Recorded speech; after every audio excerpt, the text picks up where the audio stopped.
bookworms, welcome to the Cozy Library. Jadi hari ini aku mau liatin semua buku-buku yang jadi book mail di tahun 2021. Jadi udah ada 3 bulan di tahun ini. Dan let's see, udah ada ternyata setumpuk buku baru yang jadi book mail, entah beli atau dikasih gitu. But before we go on the video, please subscribe down below kalau kamu belum subscribe. Dan klik lonceng notifikasinya biar kamu bisa dapat notifikasi tiap aku update hari Rabu dan hari Jumat. Okay, thank you for subscribing and let's go!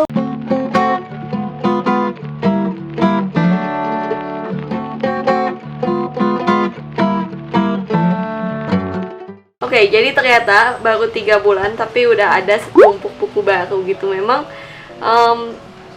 buku itu menumpuk lebih cepat daripada aku bisa baca ya. Tapi ternyata semua ini tuh buku yang udah aku baca gitu, karena entah ini adalah hasil kerja sama review atau aku beli buku yang bener-bener aku pingin baca aja gitu. Dan ini dia buku-bukunya. Yang pertama, kita hitung mundur dulu nih. Ini adalah buku terakhir yang aku terima, yaitu Miko 33. Kalau kamu penggemar Miko pasti udah excited banget sama bulan ini karena Miko 33 akhirnya terbit, dan ini adalah buku terakhir di Miko SD gitu. Jadi mulai 34 itu akan Miko SMP. Dan sad sih sebenarnya ya, kayak udah terbiasa lihat Miko SD, terus dia grow up dan kayak udah mau udahan seriesnya gitu. Dan kalau aku boleh cerita sedikit, sebenarnya awalnya Miko ini tuh kayak bakal diakhiri sama Ono Eriko. Tapi editornya itu ngasih usul kenapa nggak buat Miko SMP. Akhirnya dibuatlah Miko SMP. Jadi thank you banget mbak editor yang udah ngusulin Miko SMP. Dan akhirnya Miko ini nggak jadi tamat gitu.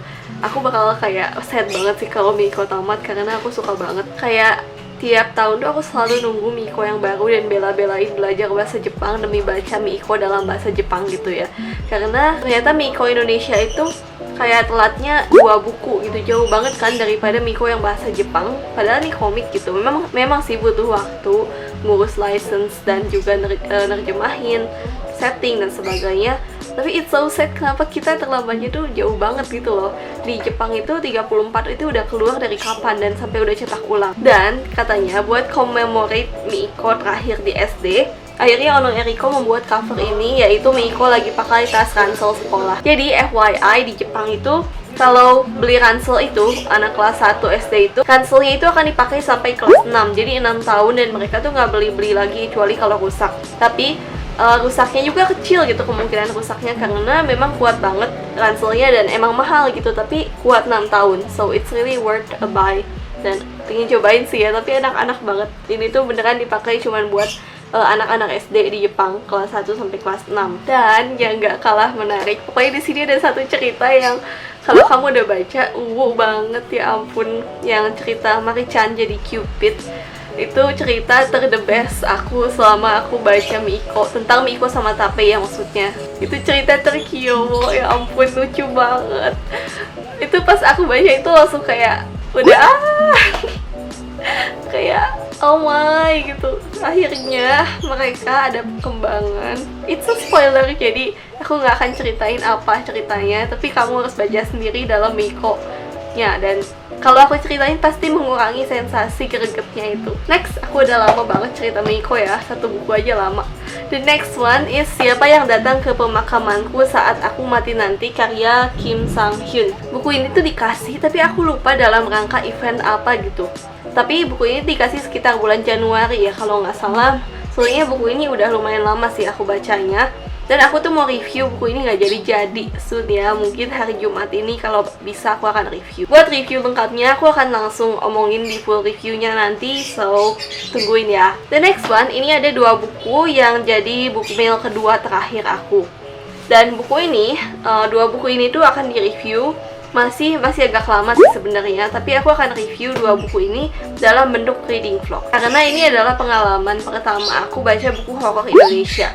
Ya, bukunya horor, dan karena aku takut sama covernya ya, itu kayak bikin deg-degan. Jadi aku sampulin gitu ya, tapi aku akan kasih 2 covernya di sini. Cling.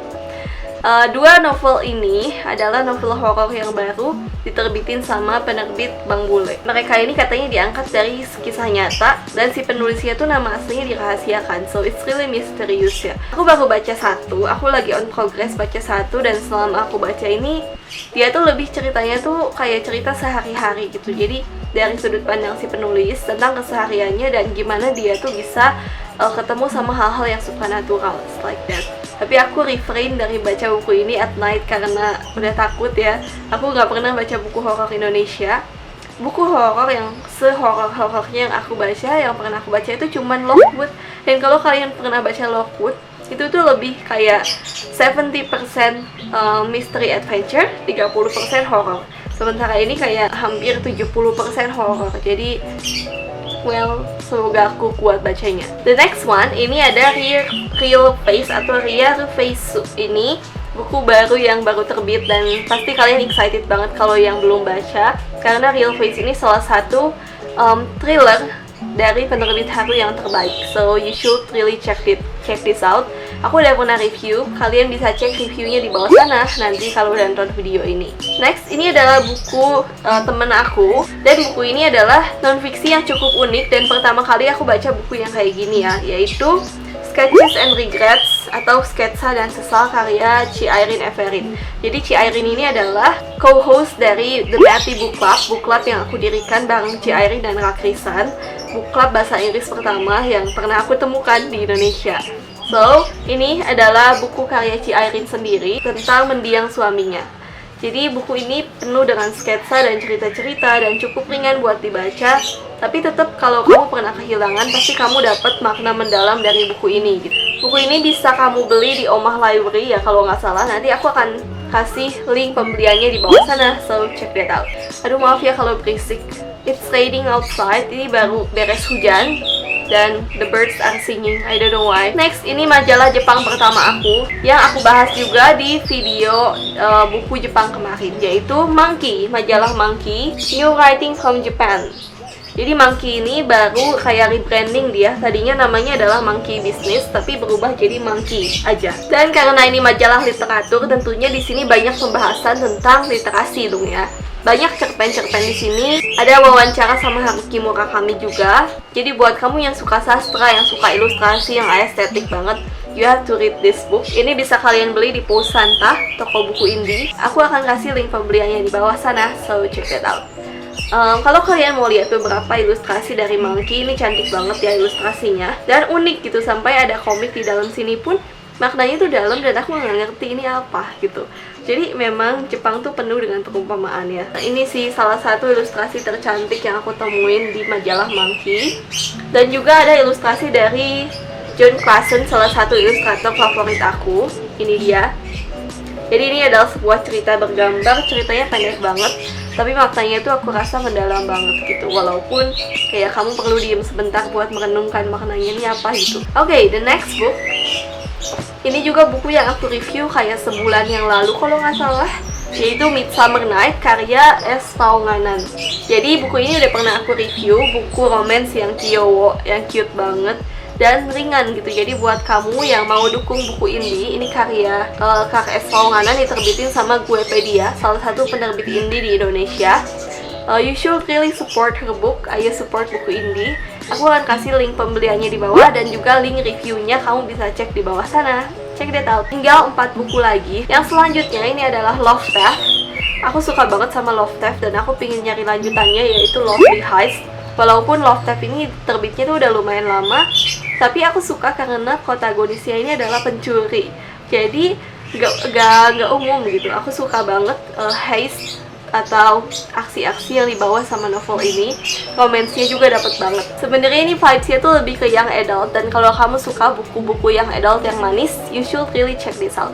Aku belum pernah review, tapi kalau kamu mau reviewnya, boleh tulis di komen di bawah ya, biar nanti aku review. Next, ini adalah Kim Eun-joo, 1cm Between You and Me.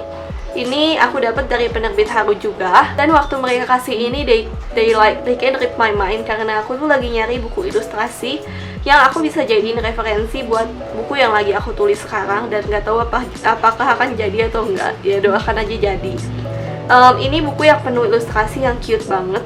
walaupun maknanya juga dalam gitu. Jadi ada halaman-halaman yang ada tulisannya, tapi ada halaman-halaman yang ilustrasi full dan warnanya tuh soft. Jadi ini cute banget, estetik banget bukunya. Dan juga ada tanda tangan digital dari penulis di depan gitu, di sini. Jeng jeng. Aku suka sih ilustrasinya tuh kayak ungu, pink vibes gitu, kayak gini. Dan ada beberapa halaman yang bisa kamu mainin, bisa dilipet, bisa nyambung, tapi nggak aku lipet soalnya sayang. Dan the last book, ini ada 2 buku yang sama aku dapet, yaitu Weathering with You karya Makoto Shinkai. Jadi satu adalah versi jadinya, yang ini satu adalah versi artnya atau advance reader copy yang belum fix gitu. Dan satu ini akan aku kasihin aja karena ngapain aku punya 2 dan aku nggak baca yang ini, yang baru. Sementara yang ini bakal aku simpen. Jadi kalau buku art ini tuh dia penuh dengan coretan-coretan aku, stabilo, ada stabilo, lalu ada kayak notes kecil di bawah tentang hal-hal yang baru aku temuin waktu aku baca buku ini. Jadi baca buku ini, yang ini tuh begitu berkesan ya yang versi art, karena ya banyak memori dan tulisan aku di sini nih. Contohnya ini, kayak aku tuh stabiloin warna biru, terus aku catat maknanya di bawahnya sini. Jadi pas aku baca ini, kalau aku mau baca ulang tuh aku bisa lihat-lihat catatan yang udah aku baca gitu. Oh ternyata gini tuh backstory di balik, misal kenapa ada pohon di situ dan sebagainya. Jadi baca versi aku baca versi aku yang ini, kalian bakal nemuin catatan-catatan yang berguna banget kalau kalian suka background reading atau cari tahu hal-hal di balik penulisannya Weathering with You. Tapi yang mau aku kasihin adalah yang ini nih, Weathering with You versi jadi. Ini baru, belum pernah aku baca, baru dibuka plastiknya doang, masih new, totally new. Ini beneran baru banget ya. Nanti ini bakal aku kasih, dan aku bakal unhaul beberapa buku karena rak buku aku di belakang udah penuh banget. Aku pingin make space for some new books, dan aku pengen simpen buku-buku yang aku suka aja gitu. Makanya buat buku-buku yang double atau buku-buku yang kayaknya tuh aku nggak akan baca lagi walaupun mereka bagus, akan ada kesempatan buat kamu buat dapetin atau beli buku-bukunya. So cek di Instagram aku, nanti bakal ada pengumumannya, dan kayaknya bakal live sih karena aku pingin bisa sambil ceritain bukunya gitu. Oke, I think that's it, all the books that I have for book mails dari Januari sampai Maret. Kalau kamu, ada berapa book mail ini yang kamu terima dari Januari sampai Maret? Apakah kamu banyak beli buku atau apakah kamu banyak dapat buku? Boleh tulis di komen di bawah ya, and let's discuss it further. Okay, thank you for watching. Happy reading and bye-bye.